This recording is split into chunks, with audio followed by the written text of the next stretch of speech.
Martin Stain sat in his car, impatiently waiting for some movement. Eventually, he heard the metallic sound signifying the release of the hydraulic rams holding the ferry doors close.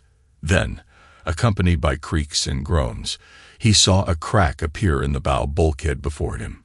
He watched the bow open and the ramp lower and extend into place. Martin then had to wait his turn to drive onto dry land, followed by the long trail through customs. Only then could he honestly say he was back in England. He pulled into the customs area and wound down his window, the cold night air slapping him in the face.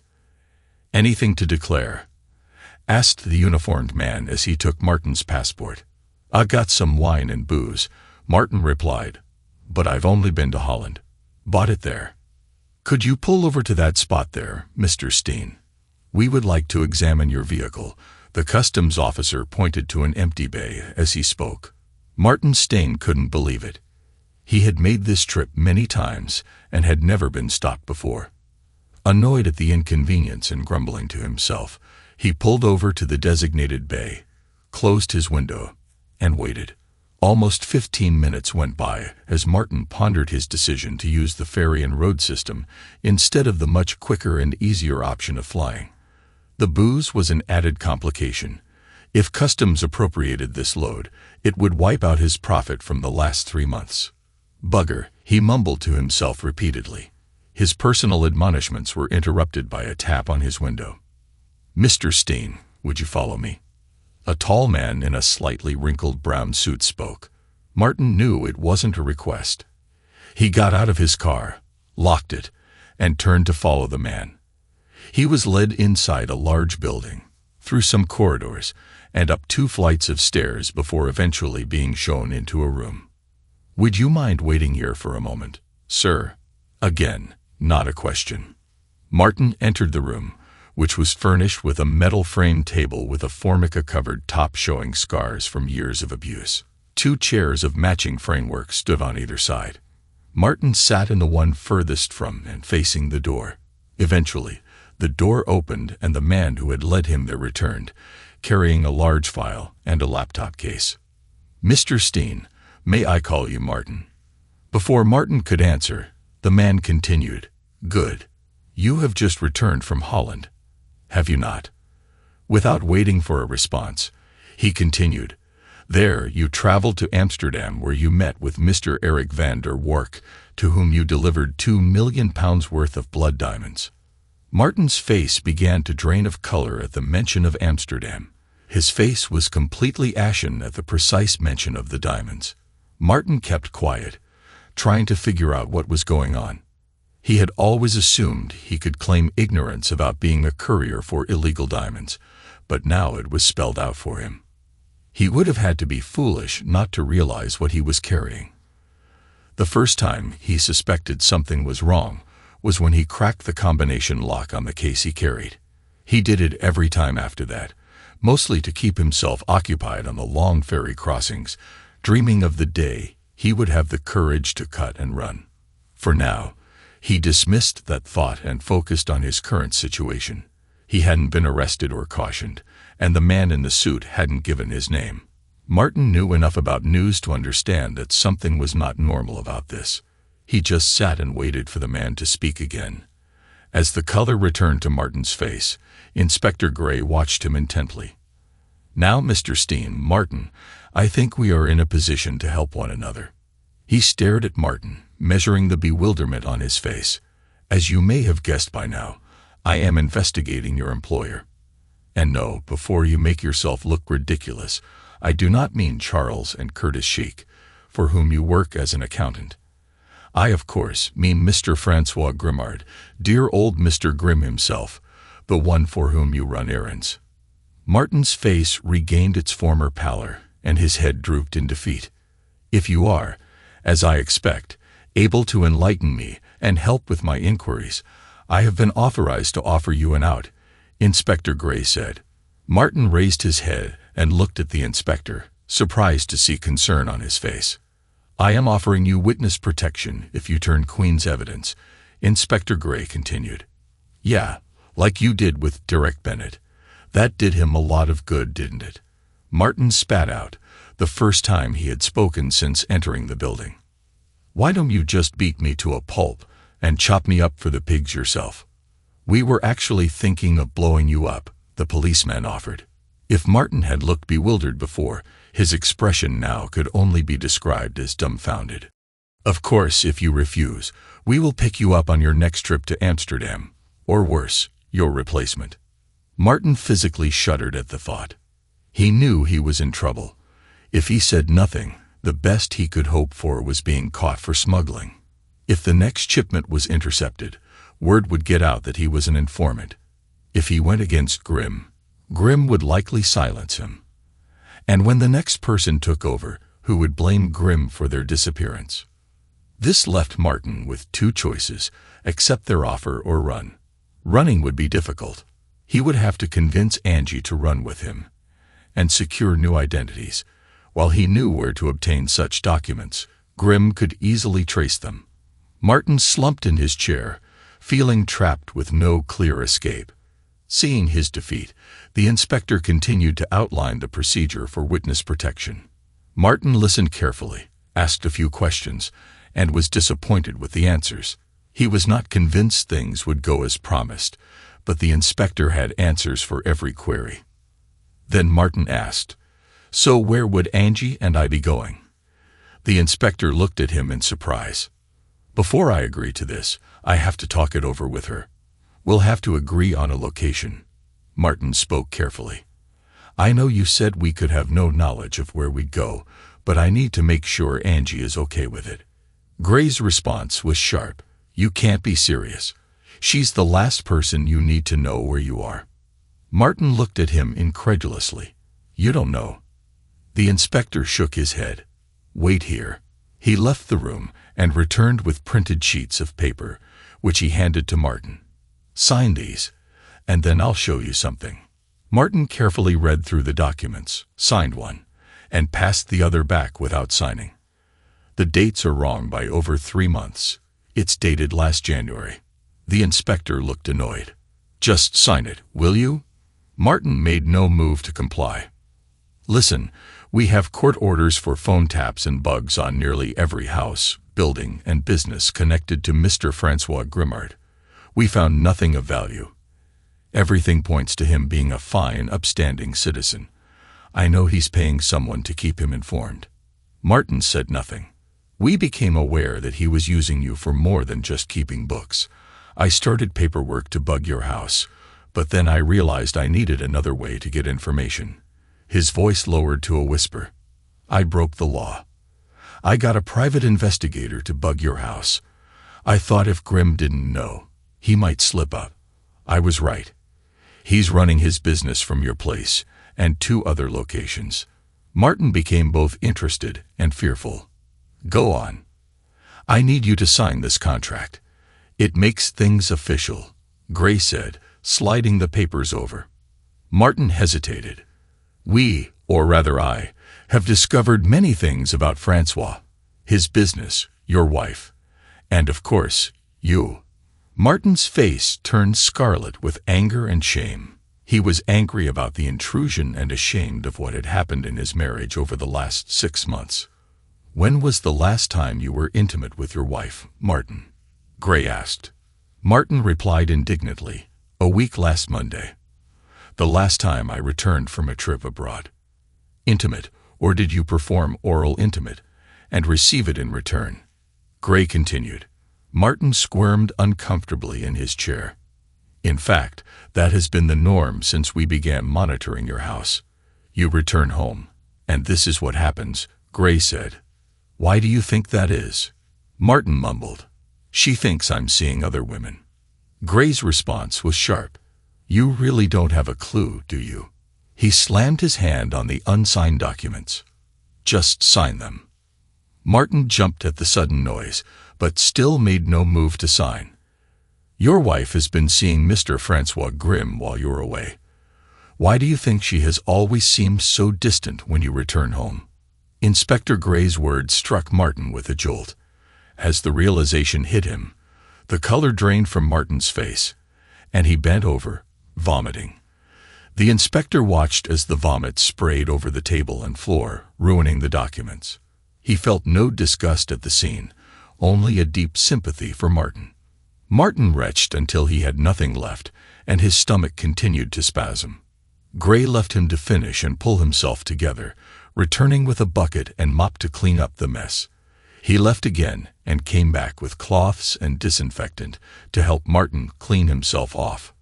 Afterward, Gray brought a beaker of water and some duplicate forms. Martin took both, drank some water, and signed the forms. "What time are you expected home tonight?" Gray asked as he worked on his laptop.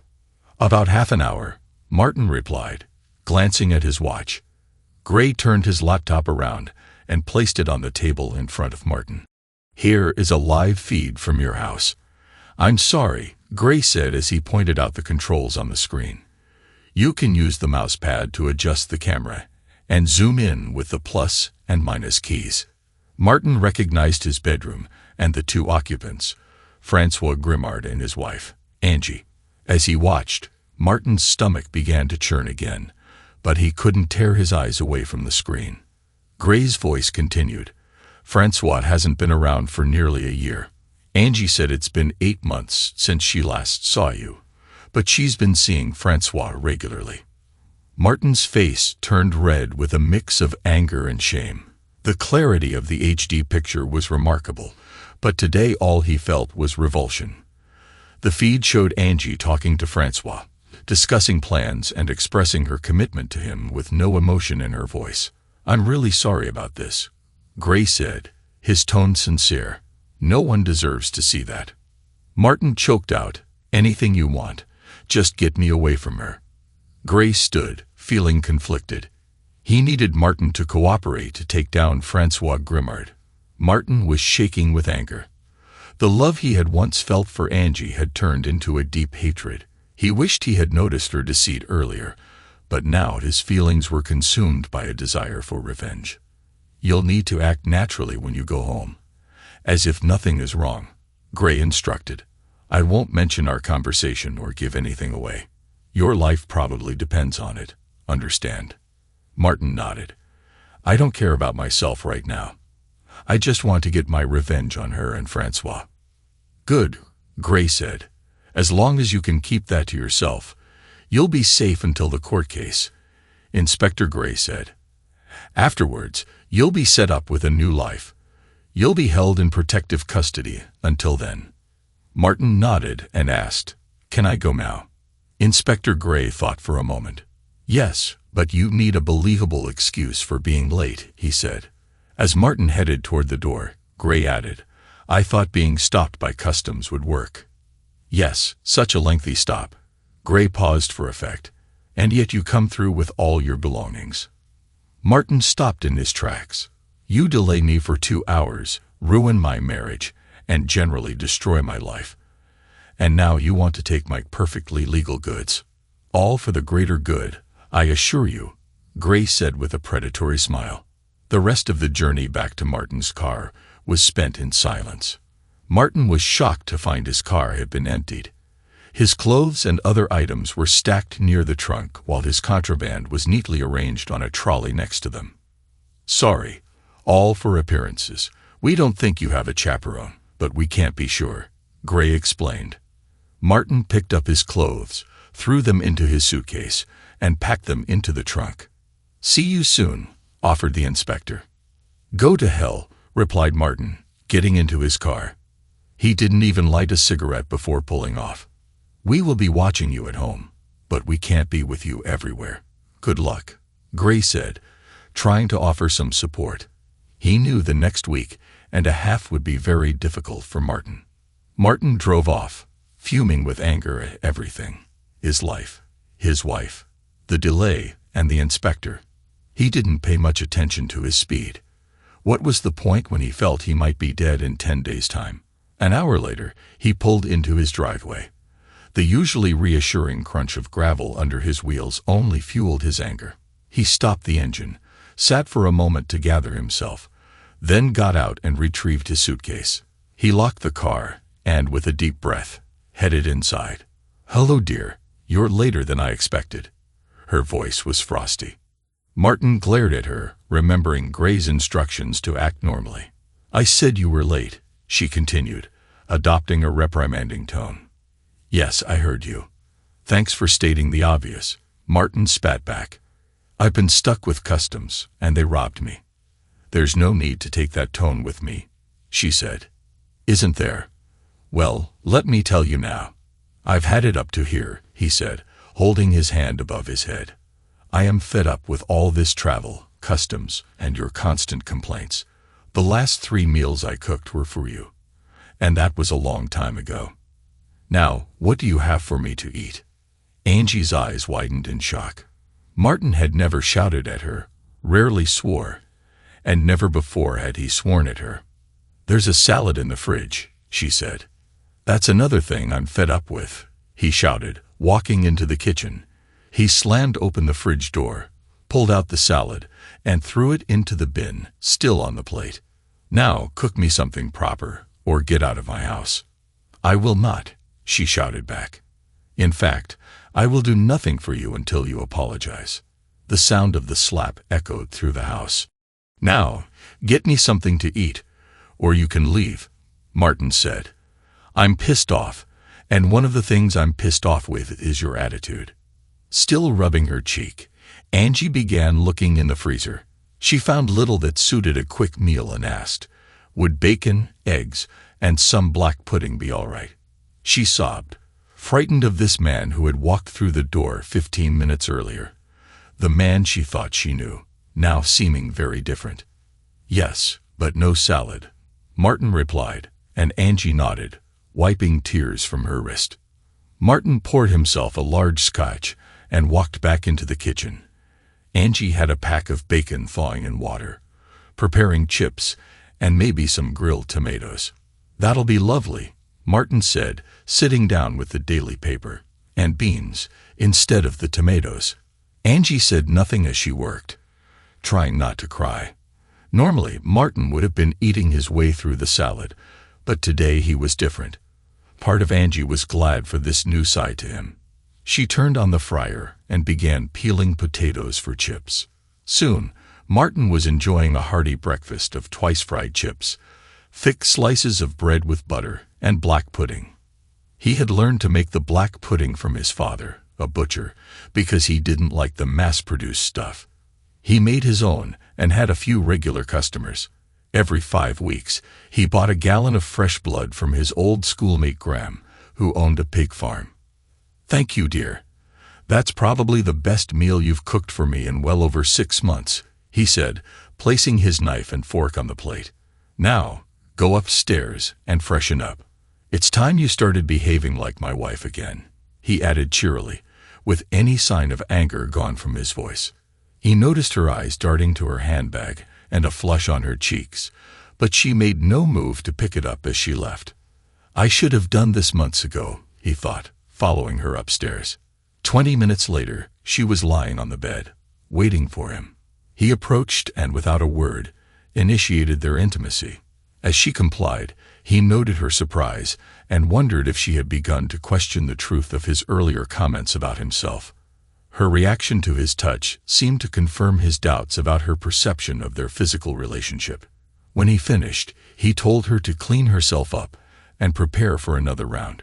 She surprised him by complying without protest and moved to the bathroom. As she washed, she reflected on the recent changes in their relationship. She had been shocked and somewhat pleased by the difference in his behavior and presence. She began to regret her involvement with Francois Grimard, realizing the danger and deceit had overshadowed any initial excitement. As she looked at her reflection, she saw a face marked by shame and regret. She had been cruel to her husband and feared she was now at risk of being used in ways she had never imagined. After cleaning up, she returned to bed and attended to her husband once more, unsure if he was awake.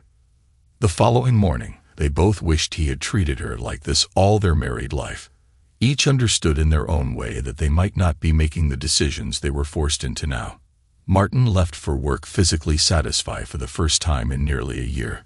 However, he reminded himself to maintain his usual demeanor of depression and dissatisfaction. As he drove to work, he thought about what he once had and how it had been destroyed by his unfaithful wife and the manipulative Francois Grimard. By the time he arrived at his office, the anger he had felt the night before had returned, etched into his face. The weight of his actions and decisions for the near future loomed heavily on him. Charles Chisek quizzed him about his delay at the port. Martin wondered why Charles was interested and how he knew. He considered several possibilities. His wife might have told Francois, or there could be electronic surveillance in his car or house that he wasn't aware of. Another possibility was that there was a mole among the authorities. He was rattled by the thought that either he or his house was being watched, or that there might be a mole in his department. The last idea chilled him to the bone. If that were the case, he was as good as dead. Once that thought took hold, it wouldn't leave him. Why hadn't he gotten a contact number for that copper? He thought to himself. He managed to come up with some ideas to calm his mind, but the mole scenario was something he couldn't resolve. Regardless of the situation, every door slam, loud noise, or voice made Martin flinch as he drove home in the evening.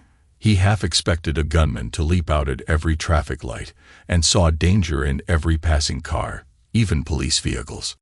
He arrived home without incident but was still filled with anxiety as he crossed the threshold and closed the door behind him. For the first time in many years, Angie greeted him with unusual enthusiasm.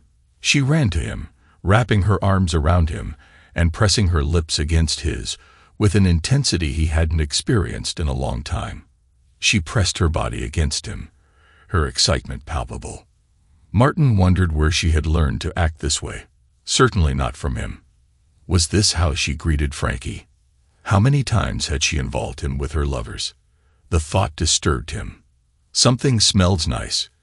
What's for dinner?" he asked, trying to sound casual. He looked at her, noticing her disappointment and confusion as she struggled to answer. "Well, steak and ale pudding, mash, veg, and gravy," she replied, her eyes welling up before she retreated upstairs. Martin felt a tear forming as well. He was puzzled and wondered if she was having second thoughts or if she had come back to him. Should he try to involve her in his next trip to Europe? He hesitated, troubled by memories of her past rejections and her association with Grimard. The food smelled good, but he lost his appetite. He moved to the lounge, poured himself a scotch, and turned on the television, though he hardly paid attention to it. As he sat in front of the TV, he knew his rejection of her had been a mistake, driven more by instinct than actual desire. He reflected on how he should have reacted differently and how he had dismissed the gestures she had made. Despite the change in her attitude, whether due to recent events or her earlier behavior, he was caught up in conflicted emotions. He liked the change in her demeanor and the warm welcome he had received, even though it brought back memories of how things used to be. When Angie called him to dinner, he poured another scotch before joining her in the kitchen. The meal was one of his favorites, something she hadn't made for him in at least 2 years. He felt a pang of regret as he realized how long it had been. Ignoring the unsettling thought that there might be an unwanted ingredient in his meal, he took a forkful of food. The taste was exquisite, better than he remembered, and he tried to push away the disturbing thought of whether her cooking had changed due to new skills or influences. "Everything all right, darling?" she asked, noticing his discomfort. "Really good, love," he replied, finishing his bite. "It seems like ages since you cooked this for us. Sorry about earlier. I didn't mean to reject you. I was just caught off guard. It's been a long time since you welcomed me home like that." "No, not shocked, just surprised. Maybe we can try again after dinner." Her face lit up with a smile. Martin thought sadly that it had been a while since he had seen that smile. Tonight reminded him of some of the reasons he married her. As he enjoyed his meal, he was reminded of past moments that had been intense and satisfying. During their time together, she had been attentive and enthusiastic, and he had found pleasure in her actions. He had been unable to coordinate his movements due to her attention, but the experience had left him feeling a warm, pleasurable glow. As he came down from that high, He noticed her smiling at him with pride. She waited for him to speak, and when he finally did, he said, "Wow." He reached for his glass, surprised to find it refilled. Raising it to her, he said, "Thank you." For a moment, Martin wanted to embrace Angie and kiss her deeply, but he was reminded of what he had seen the previous night. He knew where she had learned those skills, and with whom, which reignited his anger. He struggled to control it, forcing himself to shift his thoughts. "Did you do anything today?" he asked. "Not much, just some shopping, housework, and cooking dinner," she replied. "Didn't you see anyone?" "No one came around," she said, pausing. "Oh, I talked to Charlotte on the phone. She mentioned that Francois Grimard has a position available, and said she'd put in a word for me." Martin's mind raced. On one hand, he didn't want his wife working for Grimard. On the other, she deserved whatever came her way. However, he was not about to let Grimard have his way. He chose his words carefully to avoid saying anything negative about Grimard that might get back to him. "We don't really need you to work. We manage well enough. I'd prefer things stay as they are, with you looking after the house while I work. It fulfills a certain traditional role for me," he said. Her smile faltered slightly, and he noticed a brief flash of relief. "Charlotte said he pays well and is a good employer. You'd be able to stop traveling, and we could spend more time together, getting our relationship back to where it was." "I doubt it," he growled, losing his composure for a moment before regaining it. "It would take months to train someone in the specifics of my work in Europe." She squealed with delight and ran around the table. "My clever man. Let's go upstairs so I can congratulate you properly." He followed her upstairs to their bedroom. Once there, she eagerly approached him, and they were soon engaged in an intense moment of intimacy. Afterward, Martin rolled away, leaving her to sob quietly. Her tears were not from physical pain or the act itself, but from the guilt and the realization of what she had become. What's gotten into him? She wondered, reflecting on her actions. After tending to herself, she returned to bed, finding Martin snoring peacefully. She lay down beside him and began to cry again, struggling to find sleep. The next morning, Angie stirred briefly as Martin turned off the alarm. He noticed her restless sleep and grimaces, which suggested her rest was troubled. He thought, "Good," as he got out of bed and immersed himself in work to escape his unsettling thoughts. Occasionally, he gave up trying to suppress them, sitting back to rationalize his situation. He found few positives and many negatives. He had once believed they had a good life, that she was as devoted as he was. He had loved her deeply, but now he loathed what she had become. Forgiving her infidelity seemed impossible when faced with the distasteful reality of her actions with another man. He was overwhelmed with nausea, remembering how his wife had tainted both his food and herself. He vomited into his wastebasket. Curtis walked in, and without concern, asked, "Feeling unwell, Martin?" If Martin hadn't had his face in the basket, he might have noticed Curtis's smirk, indicating he was aware of Martin's distress. Despite the unspoken meaning of Curtis's comment, Martin resolved that just resigning was not enough. "Sorry, not feeling too good," Martin said, wondering why he was apologizing. "Excuse me. I'll be right back." Martin left to clean himself up, deciding to take the rest of the week off. With his job now seemingly secure for the moment, he felt a slight relief. Curtis, accustomed to Martin being more passive, didn't respond to his assertiveness. As Martin drove home, he was lost in thought about a new idea that had come to him while leaving the office. He felt confident it was simple yet effective, though it had one complication. If it worked, he would be free. If not, he'd have to resort to the plan suggested by his anonymous contact. Angie, meanwhile, was struggling with her own issues. On the phone, she was having a tense conversation with Frankie. His calm, controlling tone unnerved her. She was relieved it was over the phone rather than face-to-face. "Listen, you belong to me now. You'll do what I want, when I want. If you want your husband to stay unaware of what you've been doing, you'll follow my instructions, Frankie said. His calmness made Angie uneasy. Frank, I shouldn't have been with you. It was wrong. It's unthinkable that you want to involve me with your friends. Leave me alone, she pleaded. Frankie's voice remained steady. I'm not going to stop. Now that you work for me, you'll do as I say, whether it's with others or not. Don't even think about confessing to your husband. It's not worth the risk. Angie was shaken. After the call ended, she felt the weight of her decisions and was terrified for both herself and Martin. When she heard Martin's car pull up, she was filled with dread. Martin, on the other hand, was focusing on his plan. He parked outside his house and spent a few moments finalizing details in his mind, feeling pleased with the cleverness of his idea. He knew it had one complication, but was ready to tackle it. When he entered the house, he heard the shower running and wondered if Frankie had visited earlier. Angie appeared downstairs, and Martin noticed her red eyes. Have you been crying? He asked. No, she replied defensively. I got soap in my eyes. It's a bit late for a shower, he remarked, his voice carrying a sharp edge he didn't intend. I had a rough night, and just woke up. Why are you home early? She responded. I came home sick, he said, looking around for signs of any visitors. Seeing none, he decided to lie down for a while. As he noticed her guilt and fear, he felt a bit of the affection he once had for her slip away. Although the bed was unmade, there were no fresh signs of infidelity.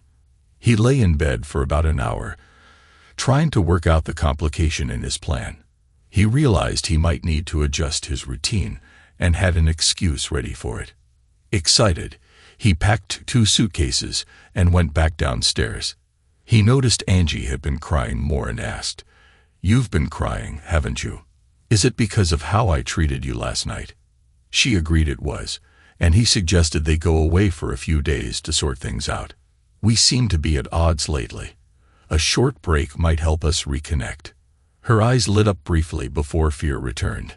How long? I'll check with Charles. If he says no, we'll leave tomorrow night and come back late Sunday. If he says yes, I'll try for all of next week, he said. Angie quickly agreed, eager to escape the looming threat. Yes, please. Where shall we go? Martin smiled. I made some tea earlier, but it's probably cold now. I'll make a fresh pot. Let's discuss destinations over tea. As they chatted over tea, discussing possible getaways, they both masked their own secrets and agendas. Martin waited until after 3:30 p.m.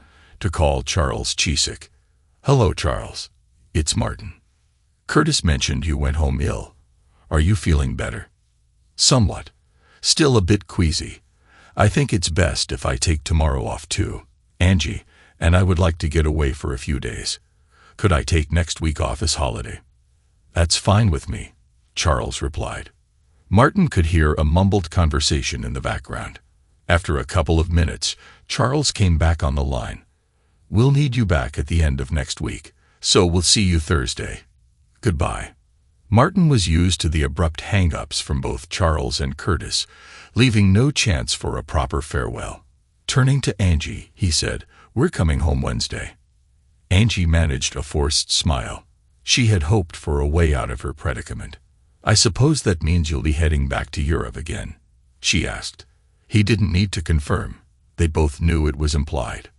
Martin fetched the suitcases from the bedroom and locked them in the trunk of the car. I didn't realize you had already packed. Do you want to leave immediately? Angie asked. Ready when you are, he replied. I'll just use the bathroom, she said. Once she was out of sight, Martin checked her handbag and was relieved not to find a syringe. He took her phone and hid it under a chair before taking the bag to the car. When he returned inside, Angie met him at the door. Have you seen my handbag? She asked. Yes, I put it in the car. Come here, we might as well start as we mean to continue, he said, pulling her close and kissing her. Martin loved driving, finding it easy to navigate using mental maps. He drove north and west, connecting with the A1 at Redfoot. They continued north for a couple of hours and found a hotel for the night. Conversation was sparse. Both were absorbed in their own thoughts. Angie was focused on finding a way out of her situation, while Martin was still grappling with his anger and feelings of betrayal. In the hotel room, their interactions were more intimate. Martin made an effort to rekindle their connection, trying to ensure she felt valued and cherished. When he finally let her rest, she fell asleep quickly. Martin made sure she was comfortable before quietly leaving the room to check his car. The next morning, they had an early breakfast. Angie had repacked their suitcases and was puzzled by how dirty Martin's clothes had gotten overnight. Their first stop was Rosslyn Chapel, which had been restored and looked better than before. Later, they headed into Edinburgh for sightseeing. The oil warning light came on in their car, but Martin ignored it. They stayed in Edinburgh, enjoyed a late lunch, and did some more sightseeing, including a castle tour and a ghost walk. That evening, Martin sampled various single malts, and Angie had to help him back to their room. The next morning, they barely made the 10:30 checkout time. Martin suggested another walk around the city, which Angie thought was to help him sober up. However, Martin had other plans. They wandered around until Angie found a high-end hair salon, where Martin encouraged her to get her hair done. While she was there, he withdrew a substantial amount of money and paid for their accommodation. After retrieving the car, they continued heading north. Martin continued to ignore the oil warning light, and when Angie mentioned the engine noise, he reassured her it was nothing to worry about. They were almost at Junction 2 on the M90 when the engine failed, accompanied by a cloud of black smoke. Angie discovered she had no phone, and Martin called for roadside assistance. As they waited, Angie complained about not having her phone. "It's always in your handbag. Are you sure you haven't lost it somewhere? Besides, I have mine. You can use that once we get where we're going," Martin retorted. "There probably won't be much service anyway." Angie had no response. She didn't really need her own phone. It was mostly used for talking to friends and coordinating with her contacts. The AA man arrived and informed them that the engine had ceased due to running out of oil. Martin was impressed it had lasted so long since he had tampered with it. "It's just a company car," Martin reassured Angie as they were transported to a repair shop. "We'll hire a car and get reimbursed for it when we get back." Less than 4 hours later, they were on the M90 again in a nearly new Toyota Auris. A few hours after that, they arrived at a small croft, far from any signs of civilization. They hadn't seen any other buildings for over half an hour as Martin navigated through a maze of lanes. "Where are we?" Angie asked. "Somewhere in the middle of the Grampians, at least 20 miles from anyone I know of," Martin replied, as he went around the side of the croft and found a stack of dry peat. "Ah, here it is," he said, holding up a key. "You've got to love their sense of security up here," he grinned. "Did you plan this without telling me?" she asked. Martin didn't answer her. They explored the croft, which was adequately furnished but still sparse in places. They were both struck by the thickness of the stone walls. The fridge and freezer were well stocked, enough for a month. Aside from walking or stargazing, there was little to do but reconnect. Over the next few days, they focused on reestablishing their bond with renewed passion. As the reminder on Martin's phone signaled Wednesday morning, he knew it was time to confront Angie about what he had discovered.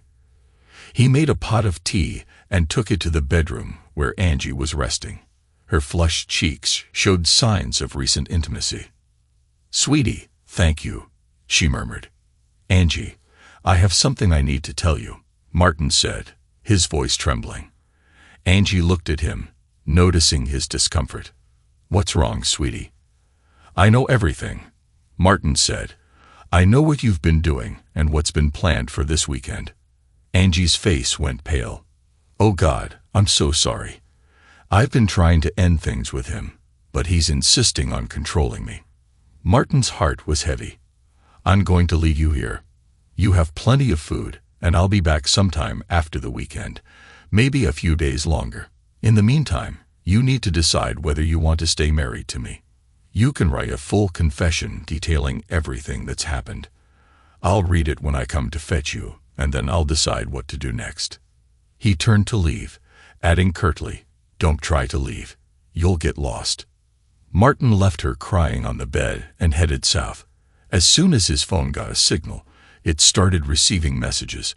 One informed him that his car was repaired and ready to pick up, and others were from colleagues reminding him of his return.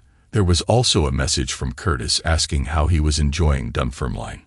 Martin smiled as he drove to Dunfermline to pick up his car, knowing it was fitted with a tracker, so a chaperone was unlikely. After picking up his car and paying for it, he returned to the car hire place to complete the paperwork for returning the Oris. He arrived home just after 10:30, having stopped by his local chip shop for fish and chips. He enjoyed his meal with a beer, followed by another for dessert. As he crumpled up the paper he had used, he remembered Angie's phone. He dug under the chair and retrieved it, finding several missed calls from Charlotte and others, including a message that read, "Friday 7 p.m. for guests. Make dinner, no pork." Martin felt a mix of anger and satisfaction, knowing he had disrupted those plans. Martin went to bed with a plan forming in his mind and woke up early the next morning. At 6:30, he made a call. "Hello, mate. Hope it's not too early," Martin said. "Hello, yes, you're early. About 2 weeks early by my reckoning," came the reply. "Got someone to get rid of." Martin chuckled at his friend's joke. "Not just yet. Maybe soon. In the meantime, I'm working on something for some friends of Angie. How soon can I have some today if you want?" 2 gallons, really?" his friend asked. "I can do it. When will you be over?" "Tonight might be a bit later than usual," Martin said. "Okay, see you then," his friend agreed. Martin showered, then stopped by a DIY shop on his way to work, picking up what he needed. He arrived early and made sure everyone knew he was in good spirits. Curtis observed, "You seem happy today." "Yes, Angie and I have had a great few days. We haven't been getting along well recently, but we've worked things out," Martin replied cheerfully. "In fact, we're going away again for the weekend." Curtis asked, "Have you heard from Mr. Grimard this week?" "No," Martin answered. "Why?" Curtis responded, "That's a shame. I could have taken her with me. She'd have loved to see Amsterdam or Brussels." Curtis left without his usual remarks, and shortly after, Martin received a call. "Martin, I need you to go to Brussels tomorrow morning. After making your usual delivery, I need you to wait over the weekend and bring a package back with you on Monday. It needs to be extra discreet, so no bringing the lady along," the voice on the phone instructed. "Usual time and place for the pickup?" Martin asked. "No, can you pick up early at 6 o'clock in the morning? You'll be telephoned with the details for the other job," Mr. Grimard replied before hanging up. Martin looked at the phone, irritated by Grimard's rudeness. He wondered if the guests tomorrow were connected to his employers. Regardless, they wouldn't be pleased. Martin booked a Eurostar crossing for himself in his car, departing from Folkestone at 9:15. He then searched for a reasonably priced B&B for the weekend. Leaving work early, he drove to a large toy store before heading to Graham, the pig farmer. After conducting his business, Martin loaded 2-gallon containers of pig's blood into his car and drove back to the road. Halfway to the road, a car appeared in his headlights, blocking the lane. Martin, feeling uneasy, slowly approached to see if he could get by. The car seemed unoccupied.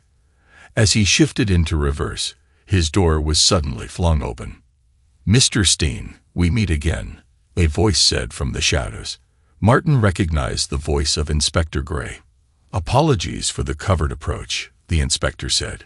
"We've placed additional surveillance in your house and office since our last visit." "What about the car?" Martin asked. "We checked it while it was being repaired. There's a tracker but nothing else," the inspector explained. "And my wife?" Martin inquired. "She's safe where she is," the inspector replied. "She has ample provisions for at least another fortnight." The inspector continued, "Tomorrow, Travel along the A16 and E40 to Neuvistelstraat in St. Peters, Belgium. Take exit 18 off E19. At some point, you'll be involved in a tragic accident. Martin nodded. I'm concerned about a potential burglary at my house. Could you ensure any culprits are arrested? The inspector agreed and added, don't let any officers enter until they've heard a big bang. As the inspector returned to his car and Martin drove past, he felt reassured by their brief meeting. Once home, Martin brought in his purchases and began preparing a surprise for his wife's guests. First, he emptied the rat poison and blended it into a pulp with the liquidizer. He mixed it with the pig's blood, hoping this would slow down or prevent clotting. After shaking each container to ensure the mixture was well combined, he unrolled some light plastic tubing, attaching one end to the compressor in his garage. He ran the tubing through an air vent in his kitchen and into the living room, setting up a switch that would be triggered when the front door was opened. He checked the setup with several dummy runs before adding the final pieces and retiring for the night. Martin awoke early at 5 a.m., dressed, and after a coffee, made the final adjustments to his plan. He double-checked everything, then kicked in his front door to break the lock, wedging it closed from the inside. After setting the trap, he left through the back door and drove to pick up his package. At 8:30, he was queuing to drive onto his train. He took out his wife's phone and sent a text, then removed the battery.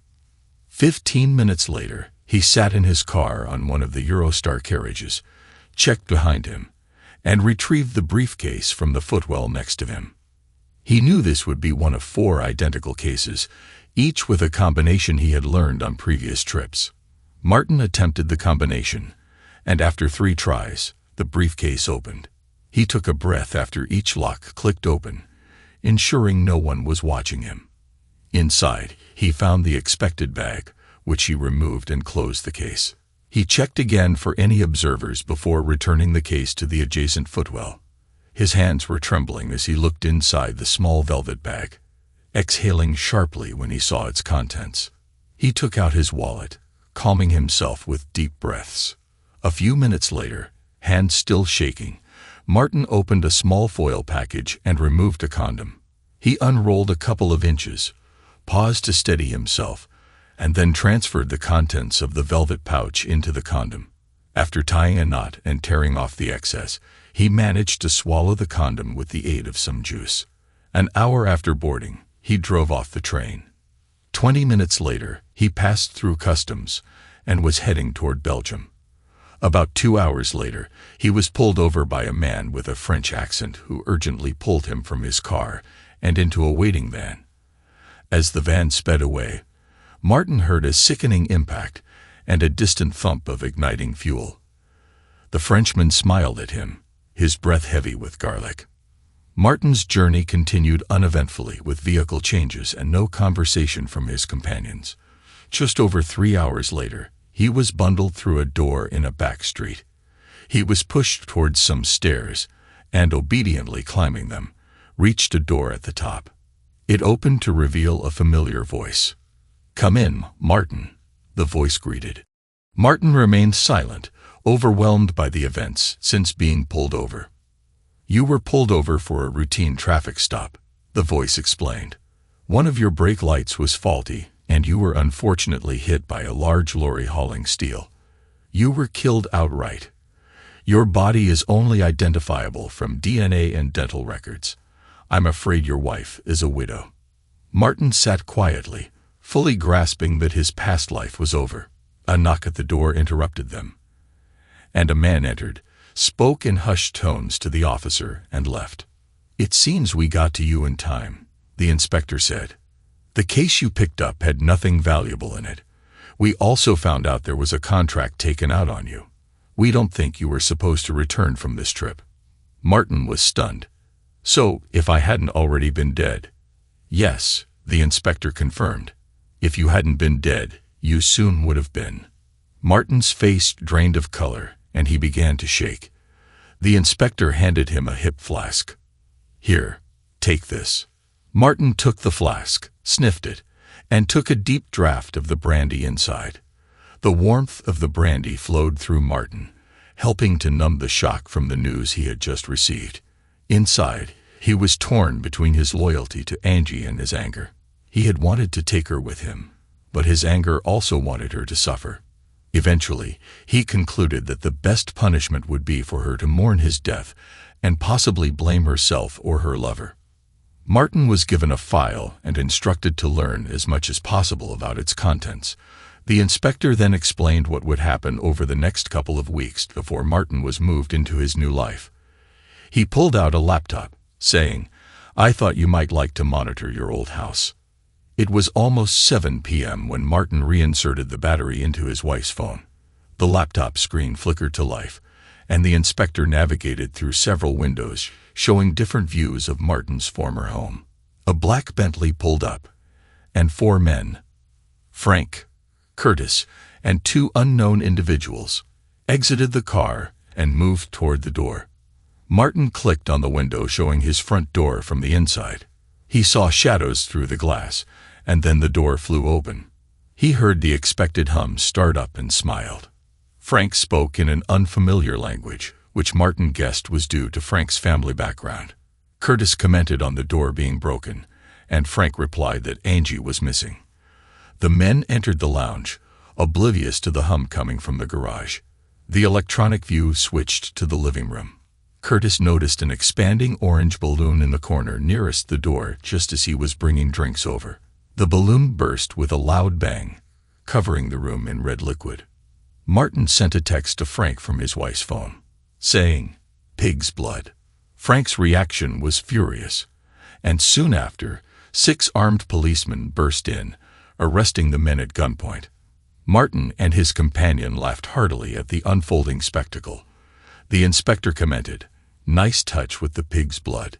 If you weren't already dead, I'd say you'd be in trouble now." Martin's mood shifted when he realized the possible consequences for Angie. He had not considered the impact on her, and the realization tempered his amusement. "I didn't think it through. I don't want her harmed," he said, his voice almost pleading. The inspector's response was cold. "We can't do anything to help her." Martin asked, "Can or won't?" The inspector's glare indicated that for now, Martin had no bargaining power. The reality of both he and his wife being in prison, though for their own protection, struck home. Meanwhile, several hundred miles away, Angie was busy writing and rewriting her confession. "My darling husband, I am deeply sorry for the things I have done both with Frankie Grimmard and to you. I can't begin to tell you how sorry I am, or how I can ask for your forgiveness. As you may have guessed, it all started because of Charlotte. About a year ago, when you were away, Charlotte told me she had a double date with Marie, Frank, and another man. She said Marie had to drop out and asked if I could fill in. I initially refused, but she insisted and assured me nothing would be expected beyond dinner and dancing. I foolishly believed her. The evening led to Frank's bed, though I can't explain how it happened. I tried to understand it for weeks after, and again since you left me here. I felt guilty for cheating on you, but there was something about Frank that I found attractive. I admit, he was powerful and difficult to refuse. I am so sorry for my actions and for the hurt I've caused you. I can't explain it, but even you have to admit he was powerful and his allure was difficult to resist. I felt overwhelming guilt for cheating on you." Angie paused, her tears smudging the paper. She folded the note and placed it on the table, resting her handbag on top. Taking a sharp knife from the drawer, she cried as she walked to the bathroom, stripped off her clothes, and ran herself a hot bath. For a week, Martin was kept in a small flat, subsisting on takeout and being quizzed about Grimmard's business, his court appearance, and his new identity as Eric Williams. He had to swallow a valuable condom daily. A week later, he was moved to a more comfortable and secluded location. When he was settled, Gray visited him. Eric sensed something was amiss as soon as Gray entered the cottage.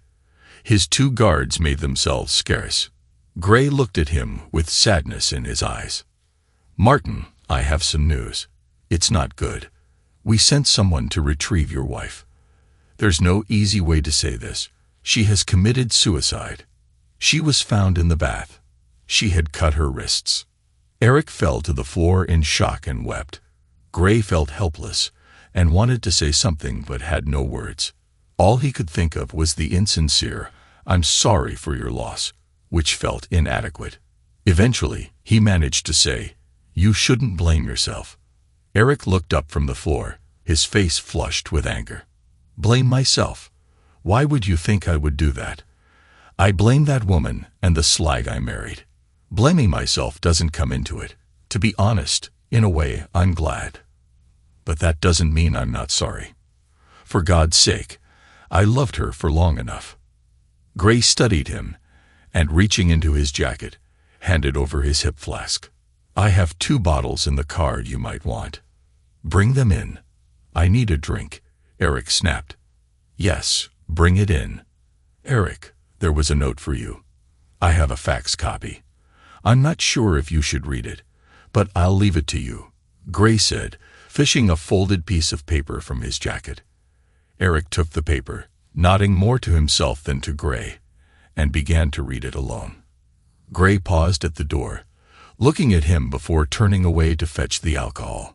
Eric read her last goodbye with regret. He regretted leaving her alone, getting himself into a situation that made her so vulnerable, and the entire painful episode. But most of all, he regretted that he would never hold her in his arms again. Eric and Gray drank together, with Eric discussing his life as Martin in the early happy days with Angie. Gray observed Eric's shifting moods, worried about his ability to pull himself together. Then Gray remembered that no one had yet told Eric about the repercussions of his actions. "You know the surprise you left for dear old Francois and friends," Gray said. He was rewarded by a faint smile from Eric's tear-streaked face. "We should be able to lock Mr. Grimard away for a long time on their confessions alone. Monsieur Chiswick was also a great help. You probably won't even need to testify. This gave us grounds to get a warrant to search their premises. It turns out your bosses, the Chiswick brothers, had encoded books, and Mr. Francois Grimard had the key. With their cooperation, we were able to access all his records. A lot of people are going down. Your act of revenge has paid off. You've been more helpful than we could have hoped." Eric smiled at the news. He hadn't been looking forward to court or allowing Francois to know he was still alive. Gray fell silent, perhaps wondering if he should have kept some information to himself. "I'm angry about what happened, what she did, and the whole messed up situation," Eric ranted. "I'm angry she can't be punished for what she did to me. I'm angry she's dead and not here with me. What am I supposed to do now? A dead man has no friends, no family, no one. I'm all alone," he wailed, tears flowing freely. Gray watched him, feeling helpless and inadequate, his own eyes misting with empathy. "You will have support," he offered, realizing as he spoke how inadequate it sounded. Eric lashed out verbally. "Inspector Gray," he said, his tone bitter. Gray remained silent, knowing he had said too much, likely due to the alcohol. Looking at the empty and nearly empty bottles, he saw Eric stumble to his feet, swaying wildly. Eric flew at the inspector, accusing him of being responsible for Angie's death. Before Gray could rise to defend himself, Eric managed to land a few blows. The noise brought the 2 guards into the room, who separated and restrained Eric. Gray spoke to the guards in French, and after sitting Eric back in his chair, the guards returned to their posts. "Sorry, I shouldn't blame you," Eric said as he regained his composure. "It's okay. I understand these last few weeks can't have been easy," Gray replied, meaning it. He couldn't imagine what Eric was going through, despite knowing the facts. "How about we finish this and get some rest?" Gray suggested. Eric didn't respond but searched for his overturned glass. He handed it to Gray, who poured him the remaining whiskey, and then finished the bottle himself. Raising his glass, Gray said, "To a new and better life." Eric echoed the sentiment, raising his own glass. Martin's funeral was subdued, attended by only a few mourners. Angie was destitute, and even her friend Charlotte did not attend. Eric wanted to go, but was advised against it. Eric Williams settled in Gloucester the Saturday after the funeral and began working as a data entry clerk. Just over a week later, Francois Grimard was sentenced to 15 years for human trafficking, exploitation, assault, making threats, conspiracy to commit murder, smuggling, dealing in restricted goods, bribery, threatening behavior, and breaking and entering, all to be served consecutively. He would not see freedom again. Curtis received 70 years, Charles got 47, and the two traffickers received 20 years each. Many of Grimard's employees were prosecuted, with sentences ranging from 2 to 18 years. Charlotte received 5 years for procurement and living from immoral earnings. Eric worked as a data entry clerk until he was confident he was no longer under surveillance by Interpol or British police. Once he was sure there was no ongoing surveillance, he took a 2-week holiday, driving across Europe. For some reason, he only stopped in Brussels for a few hours. A few months later, he retired to the Algarve. If anyone ever asked about his wealth, he claimed it was from wise investments. Eric's days in the Algarve were quiet but filled with haunting memories. He often walked along the cliffs, staring at the sea, lost in thoughts of what could have been. Some nights, he imagined Angie beside him, laughing at his jokes or complaining about the sand in her shoes. On other nights, he cursed her for her betrayal, her weakness, and the pain she caused. But there were rare moments of peace, moments when he felt like the past had finally loosened its grip. He befriended a few locals, kept to himself, and avoided discussing his past. The anonymity suited him, though he sometimes missed the intensity of his former life. In the end, Eric was a man marked by the scars of deception, love, and loss. The revenge that once drove him now seemed hollow, a remnant of a life that had ended with Angie's death.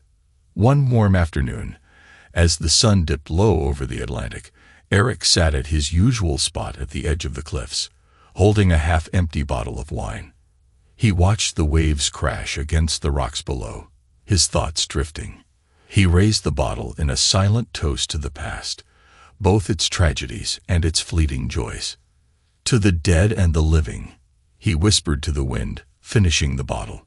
And as the last rays of sunlight disappeared, he stood up and walked slowly back to his quiet, solitary home.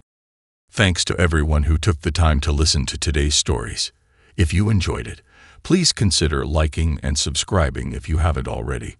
Feel free to share your thoughts on the events in the comments below. Take care.